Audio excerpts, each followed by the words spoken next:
আসসালামু আলাইকুম ওয়া রাহমাতুল্লাহি ওয়া বারাকাতুহু। সম্মানিত ভিউয়ার্স ও দিনী ভাই ও বোনেরা, আশা করি আপনারা সকলে ভালো আছেন। আজকে আপনাদের সামনে খুব সুন্দর একটি আমল নিয়ে এসেছি। আমাদের যাদের চোখের সমস্যা, চোখে ব্যথা বা চোখে কম দেখা, চোখে ঝাপসার মতো সামনে কুয়াশার মতো ভাসা ইত্যাদি যেকোনো চোখের সমস্যার তদবির আজকে আপনাদের সামনে নিয়ে এসেছি। তো সেই তদবির তদবিরে যাওয়ার আগে একটি কথা না বললে হয় না। আপনারা দেখছেন একে জিনজাতের চিকিৎসক চ্যানেল থেকে। অবশ্যই এই ছোট্ট চ্যানেলটিকে লাইক, শেয়ার, কমেন্ট অবশ্যই করবেন। আর সাবস্ক্রাইব করে রাখবেন নিয়মিত নতুন, নতুন আমল বা ভিডিও পাওয়ার জন্য। তো আসি এখন মূল বক্তব্যের দিকে যাই। যাদের চোখে বিভিন্ন রকম সমস্যা, চোখে দেখা কম পায়, আগে ঠিক ছিল এখন দেখা কম পায়, অথবা চোখে ব্যথা বা চোখে কিছু কিছু পড়েছে বা চোখ লাল হয়ে গেছে, এরকম কোনো সমস্যা দেখা দিলে ইনশাআল্লাহ আল্লাহর এই পবিত্র নামটি আপনারা যদি প্রতি ৫ ওয়াক্ত নামাজের পরে আঙ্গুলের মধ্যে ফু দিয়ে আঙ্গুলটা যদি চোখের মধ্যে এরকম করে মালিয়ে দেন, ইনশাআল্লাহ অনেকটা আরাম হয়ে যাবে। অথবা ১১ বার পাঠ করার পর হাতের এই হাতটা এরকম ব্যাকা করে নিয়ে, আঙ্গুলগুলো ব্যাকা করে নিয়ে চোখের সামনে নিয়ে এসে এরকম ফু মারবেন, ফুটা চোখে লাগবে। এরকম করেও ফু দিতে পারবেন। দুটাই পারবেন। আঙ্গুলে ফু দিয়ে চোখে লাগাইতে পারবেন, অথবা হাতের তালুর মধ্যে এরকম করে ফু দিলে তবুও হবে। তো আসি আমলটা কিভাবে করব? দেখো, আমল করার যে নিয়ম, নিয়ম অনুযায়ী আমল করলে কাজ হয়। আর আমল ছাড়া নিয়ম অনুযায়ী কাজ যদি আমরা না করি, তাহলে কাজে কোনো ফল দেখা দেয় না। অনেকে আমরা কিন্তু ঘাবড়িয়ে যাই যে কাজ কেন হচ্ছে না? আমি তো ঠিকই করতেছি কিন্তু কাজ কেন হচ্ছে না? আমি একটা উদাহরণ দেই।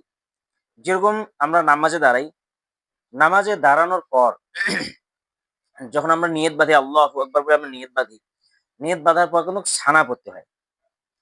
এখন কেউ যদি মনে করে যে দরুদ শরীফটা এত মূল্যবান একটা সম্পদ, দরুদ শরীফ এত দামি একটা জিনিস, তো আমরা যদি সানার জায়গায় যদি দরুদ শরীফ লাগিয়ে দিই, বলুন তো নামাজটা কি সঠিক হবে?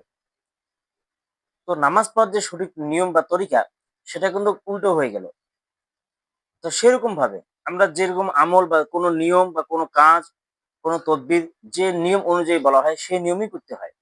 আমরা যদি নিয়ম ছাড়া করি, তাহলে আমাদের রেজাল্ট নিয়ম ছাড়াই যেরকম আমল করছি সেরকম আমাদের রেজাল্টও ওরকম দাঁড়াবে।